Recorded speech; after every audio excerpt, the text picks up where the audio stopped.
はい、皆さんこんにちは。日本語教師のゆかです。本日の動画は実用日本語です。実用日本語シリーズの動画では、日本人同士の自然な会話表現が学べます。今日はこちらの動画を使ってレジで注文する時の会話をご紹介します。ここはホテルの中にある飲食スペースです。座席を自由に選んだ後、レジへ行って注文をしてお金を払います。その後、私は店員さんからあることを言われます。それは料理をどのように受け取るのかということです。ここで皆さんに先にクイズを出しておきます。今日使うこの動画の中で、料理を受け取る方法について店員さんはどのように言ったでしょう。その内容を答えてください。3つのクイズの答えの選択肢をここで提示します。1番、お金を払った後すぐにレジの横から受け取る。2番、準備ができたら名前を呼ばれて取りに行く。3番、店員さんが席まで持ってきてくれる。どれが正解なのか、ぜひ今日の動画の内容をしっかり見て、後で考えてみてください。はい、それでは早速始めましょう。まずは練習の流れを説明します。以前実用日本語シリーズを見たことがある方は、この部分は飛ばして直接練習から始めてください。最初に字幕がない動画を一度見ます。この時点では動画の内容が全くわからなくても問題ありません。大体の状況が把握できれば OK です。続いて私から重要なキーワードを10個提示します。このキーワード10個に注目してもう一度同じ動画を見ます。その後私から重要な部分について解説をします。そして日本語の字幕がついた動画を見ます。最後に字幕がない動画を見ます。最初に字幕がない動画を見たときに何もわからなくても大丈夫です。心配しないでください。今日のこの実用日本語シリーズの動画を最後まで見ればわかる部分が必ず増えます。短い時間の間でも自分が成長できるということをぜひ実感してください。それでは始めましょう。まずは字幕がない動画を一度見ます。これは長野県のホテルにある飲食スペースで撮影をしました。私は長野県の名物である野沢菜のおやきを注文します。野沢菜というのはある植物の名前です。長野県では漬物としてよく食べられています。その野沢菜が入ったまんじゅうのような食べ物、それをおやきと言います。それを私はこれから注文します。そして今回一番注目してほしいのは最後の店員さんのセリフです。その注文した料理をどうやって私が受け取るのか、そのことについて店員さんが最後に教えてくれます。そこにしっかり注目してみてください。それでは一度動画を見てみましょう。どうぞ。はい、お客様すいません、お待たせしました。この野沢菜のおやきを一つ野沢菜のおやきですね。承知しました。500円ですね。はい。はい、お客様伝票10番でお席までお待ちします。ありがとうございます。ありがとうございます。はい、いかがでしたか？今の時点で何もわからなくても大丈夫ですからね。後でだんだんわかる部分が増えていきます。では、重要なキーワードを10個提示します。こちらです。お客様、お待たせしました。おやき、一つ、承知しました。500円、10番、お席、お持ちします。ありがとうございます。はい。それではこのキーワード10個に注目して、もう一度同じ動画を見てみましょう。どうぞ。はい、お客様すいません、お待たせしました。この野沢菜のおやきを一つ野沢菜のおやきですね。承知しました。500円ですね。はい。はい、お客様伝票10番でお席までお待ちします。ありがとうございます。ありがとうございます。はい、いかがでしたか？お待たせしましたとか、ありがとうございましたなど、何か聞き取れた部分はありましたか？では、この後私から重要な部分を解説します。私がレジへ行ったら、店員さんがすぐにこのように言いました。はい、お客様すいません。お待たせしました。はい、お客様すいません、お待たせしました。このの実際の店員さんのスピードはとても速かったですね。はい、お客様すいません。お待たせしました。というふうに、ちょっと速いスピードで話していました。はい、お客様すいません。お待たせしました。はい、お客様すいません、お待たせしました。このの最初にお客様と言いました。これは名詞の前におをつけた丁寧な言い方です。名詞の前におまたはごをつけると丁寧さを増す効果があります。基本的には和語にはおをつけます。そして漢語由来の言葉はごをつけます。カタカナにはつけません。これが基本のルールです。ただし、今回のお客様というのは、もうほとんど毎回おをつけます。店員さんが私たちに対して客様ということはほとんどありません。少なくとも私が今まで生きてきて、客様と呼ばれたことはありません。毎回お客様と言われます。なので、皆さんがもし仕事で日本語を使う場合も、お客様と言ってください。その他にもこのようなお、ごをつける単語があります。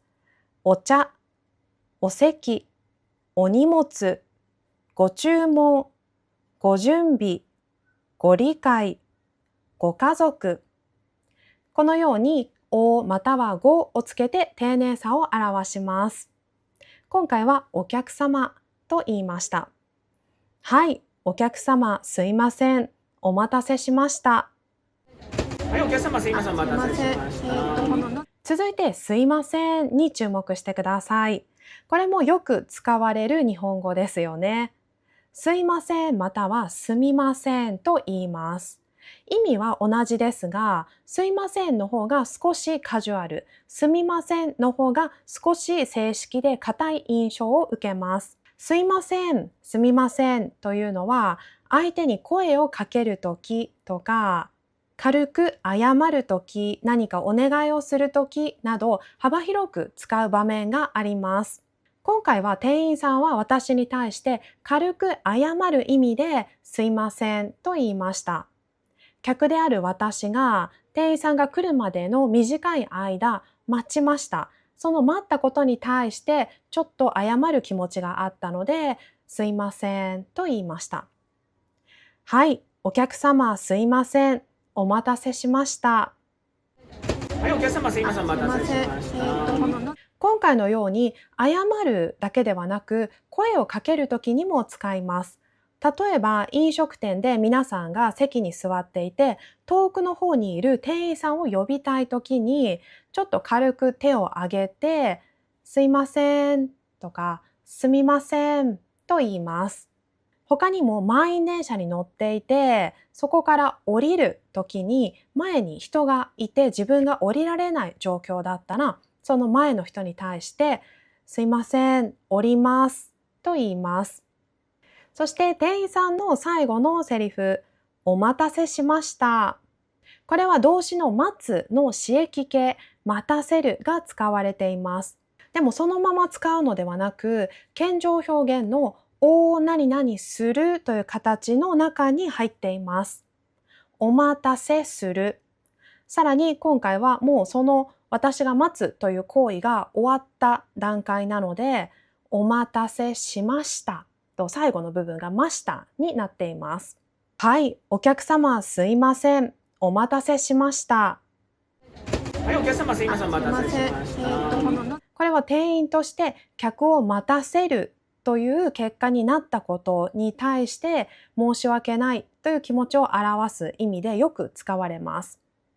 もう少し丁寧に言うなら、大変申し訳ございません。お待たせいたしました。これはとても丁寧な言い方。今回はそこまで丁寧ではないけれども、十分に丁寧な言い方です。はい、お客様すいません、お待たせしました。もしカジュアルな言い方なら、待たせてごめんと言います。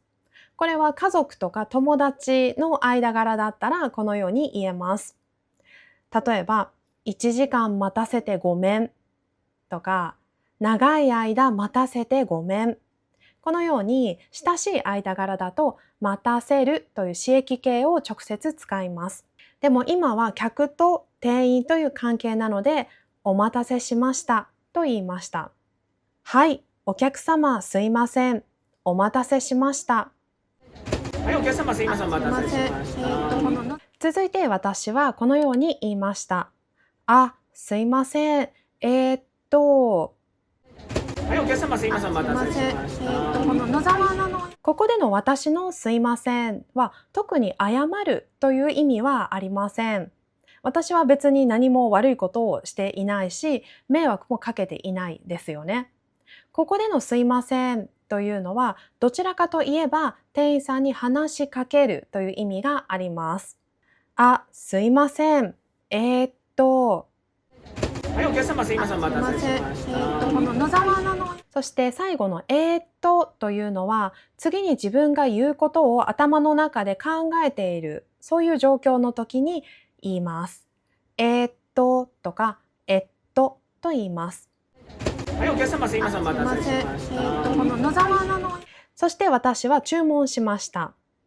この野沢菜のおやきを一つお願いします。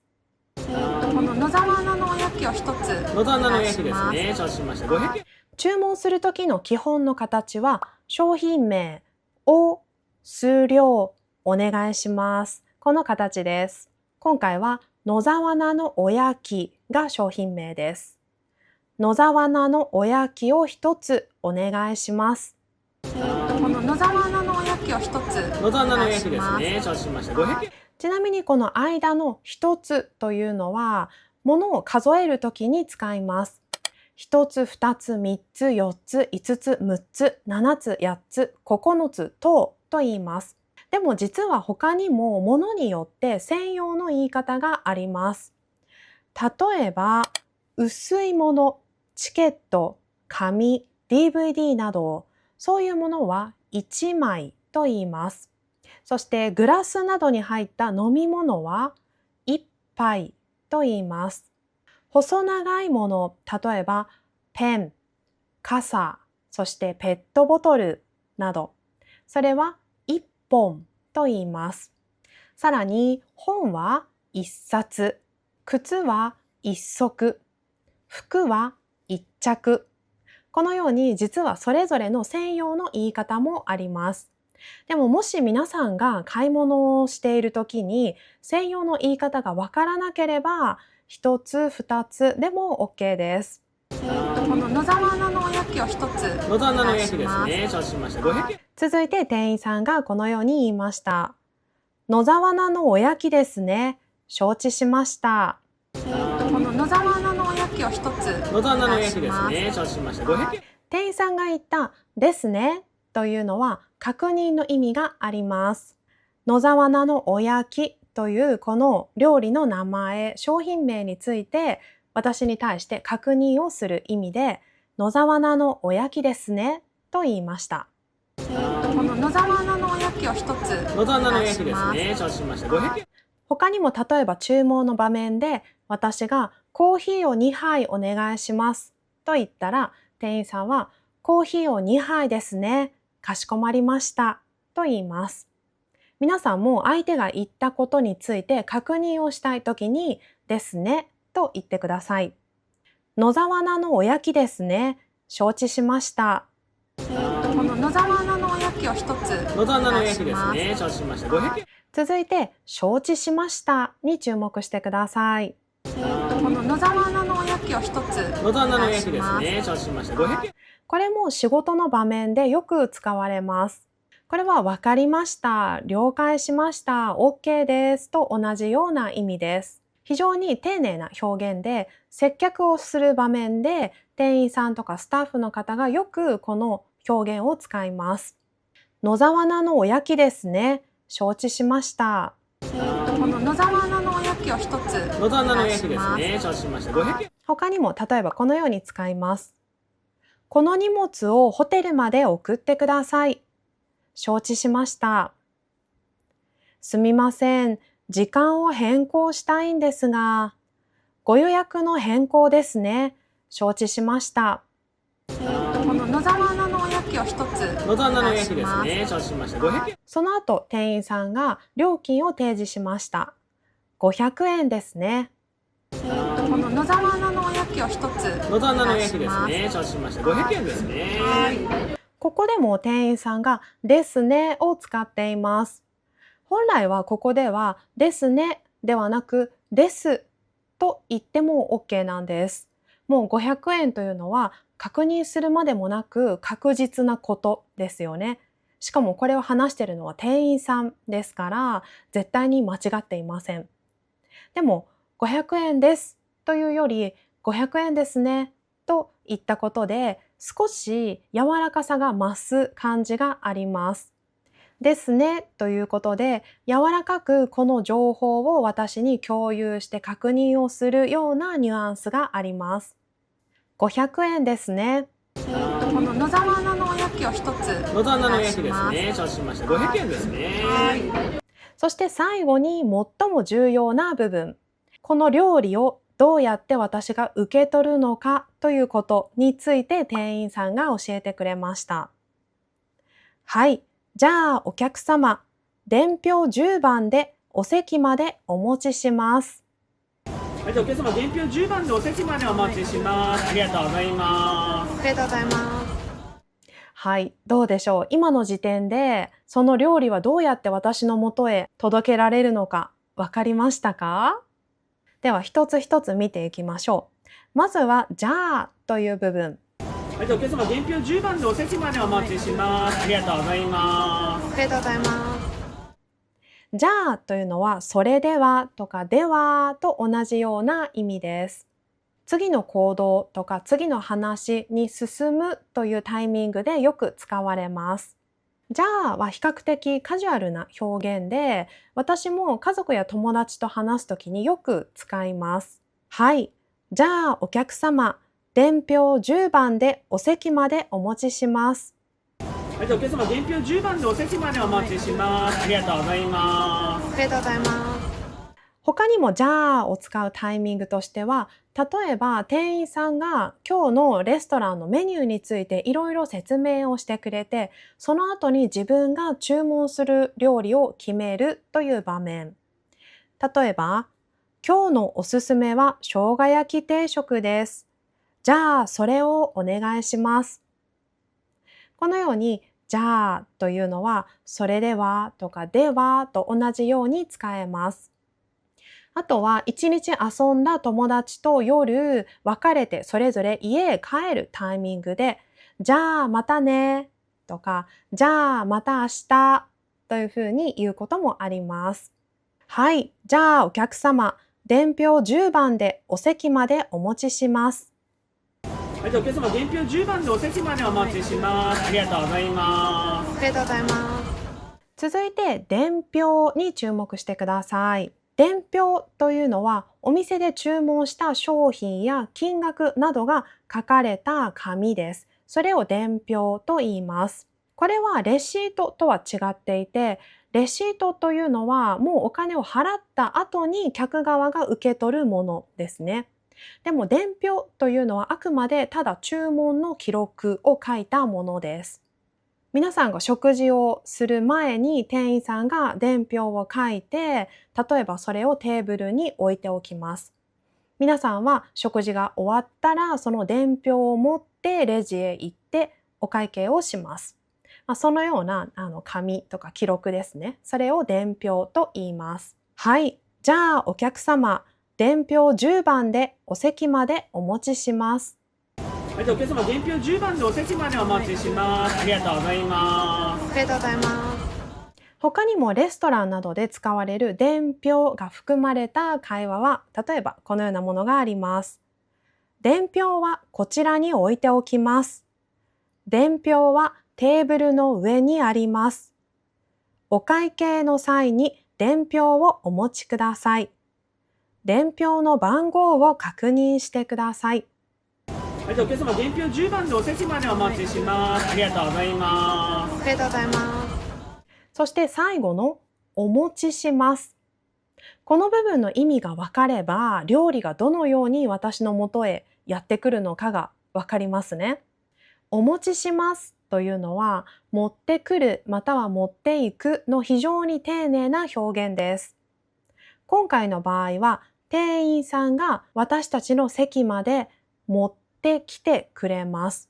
店員側の視点で見れば、完成した料理をお客さんのところへ持っていきます。それで店員さんはお持ちしますと言いました。なので今回は私は完成した料理を自分で取りに行く必要はありません。席に座って店員さんが持ってきてくれるのを待ちます。はい、じゃあお客様、伝票10番でお席までお待ちします。ありがとうございます。ありがとうございます。お持ちしますを使った例は、例えばこのようなものがあります。お飲み物は食後にお持ちします。明日は朝食をお部屋までお持ちします。すみません。温かいお茶をいただけますか？はい、すぐにお持ちします。これはスタッフまたは店員側として自分たちがそれを持っていくということ。その行為を非常に丁寧に言い表したいときにお持ちすると言います。なのでこの後私は具体的に何をするかというと、伝票を持って自分の席に行って、そして店員さんが料理を運んできてくれた時に10番ですねと確認されます。それで私は伝票に書かれた10番というのを店員さんに見せます。そしたら店員さんは、これは確かに10番の伝票の中に書かれた商品だということが分かって、その料理をテーブルに置いてくれます。そのような流れです。はい。じゃあお客様、伝票10番でお席までお持ちします。はい、じゃあお客様、伝票10番でお席までお待ちします。ありがとうございます。ありがとうございます。そして最後に店員さんも私たちもありがとうございますと言いました。はい、じゃあお客様、伝票10番でお席までお待ちします。ありがとうございます。ありがとうございます。他の店の場合、例えば自分で取りに行く必要がある、そのようなシステムのお店の場合は、このように言われるかもしれません。準備ができ次第、番号をお呼びします。お名前をお呼びします。このようにお呼びしますと言われたら、自分の番号とか名前が呼ばれたら、自分でその取る場所まで行って料理をもらいます。でももしお持ちしますと言われたら、皆さんは何もする必要はなくて、ただ自分の席で待っていればいいんです。このように店によっていろいろなやり方がありますね。はい。じゃあお客様、伝票10番でお席までお持ちします。はい、じゃあお客様、伝票10番でお席までお待ちします。ありがとうございます。ありがとうございます。はい。それでは続いて日本語の字幕がついた動画を見てみましょう。今一つ一つの表現を確認したので、わかる部分が増えているはずです。挑戦してみましょう。どうぞ。はい、お客様、すいません、お待たせしました。この野沢菜のおやきを一つ野沢菜のお願い焼きですします。ね。承知しました。500円ですね。はいはい、じゃあお客様、伝票10番でお席までお待ちします。ありがとうございます。ありがとうございます。はい。では最後に字幕がない動画をもう一度見てみましょう。今日のこの短い時間でしたが、確実に聞き取れる部分が増えているはずです。ぜひ挑戦してみましょう。どうぞ。はい、お客様、すいません、お待たせしました。この野沢菜のおやきを一つ野沢菜のお願い焼きですします。ね。承知しました。500円ですね。はいはい、じゃあお客様、伝票10番でお席までお待ちします。ありがとうございます。ありがとうございます。はい。ということで、最初に出したクイズの答えは3番でしたね。店員さんが席に持ってきてくれます。お持ちしますと言われましたので、それはつまり店員さんが持っていきますと言ったのと同じです。どうでしたか？店によってはいろいろなやり方があって、またいろいろな表現方法があります。これからも一つ一つ確認して一つ一つ覚えていきましょう。もし今の時点で全部は聞き取れなかったという方は、ぜひ繰り返しこの今日の動画を見てみてください。聞けば聞くほど分かる部分が増えていくはずです。何度も繰り返すことが大事です。それでは本日の動画はここまでです。また次の動画でお会いしましょう。バイバイ。